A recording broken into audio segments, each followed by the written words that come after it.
দুইজন আইএলস ক্যান্ডিডেটের খুব ইন্টারেস্টিং একটা গল্প বলি। সবুজ এবং ইশরাত এরা দুজনই আইএলস প্রিপারেশন নিচ্ছে এবং দুজনেরই টার্গেট স্কোর কমপক্ষে ব্যান্ড 7, তবে 7.5 বা 8 হলে ভালো হয়।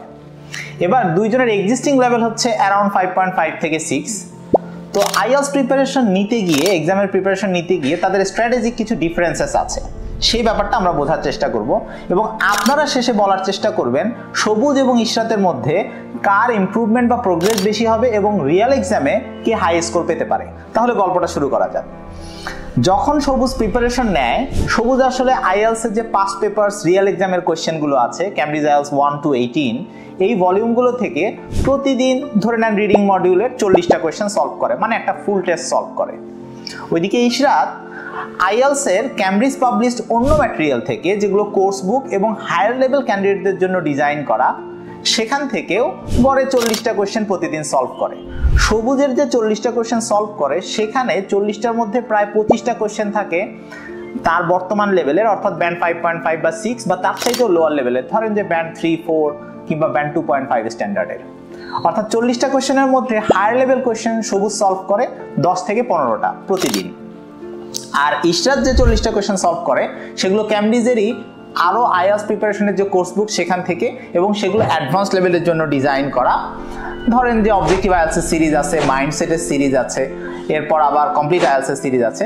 সেখান থেকে ইশরাতের যে 40টা কোয়েশ্চেন সে সলভ করে, তার সবগুলোই অ্যাডভান্স লেভেলের কোয়েশ্চেন এবং এই 40টা কোয়েশ্চেনই ব্যান্ড 7 থেকে ব্যান্ড 9 স্ট্যান্ডার্ডের।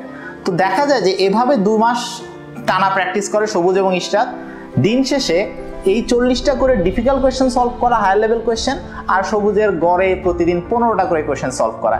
এবার আপনারা চিন্তা করেন 2 মাস পরে যদি রিয়েল আইএলস এক্সাম দেয় অথবা তাদের টেস্ট লেভেল টেস্ট করা হয়, তাহলে আসলে কার বেশি ইমপ্রুভমেন্ট হবে?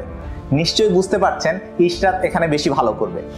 আমরা আসলে আইএলস প্রিপারেশনের জন্য যে অ্যাডভান্সড কোর্স ডিজাইন করেছি, সেখানে মূলত এই লোয়ার লেভেল ক্যান্ডিডেটদের জন্য যারা হাই স্কোরিং টার্গেট করে, ধরেন 7 বা 8 বা আরও বেশি, 8.5 বা 9ও হতে পারে, তাদের জন্য Cambridge published higher level material, advance material, কখনো কখনো C1 বা C2 ম্যাটেরিয়াল, যেটা কন্টিনিউয়াসলি টানা 2 থেকে 3 মাস প্র্যাকটিস করার ফলে যেটা দেখা যায়, আপনার বর্তমান লেভেলের চাইতে ওই হায়ার লেভেল ম্যাটেরিয়াল প্র্যাকটিস করার কারণে খুব দ্রুত একটা বুস্ট হয় এবং আপনি আপনার টার্গেট স্কোরে খুব সহজে পৌঁছায় যেতে পারেন, যেটা কিনা সাধারণ যে ক্যামব্রিজ আইএলস 1 to 18 পাস্ট পেপারসগুলো আছে, সেগুলো প্র্যাকটিস করলে ওই পরিমাণ ইমপ্রুভমেন্ট হয় না।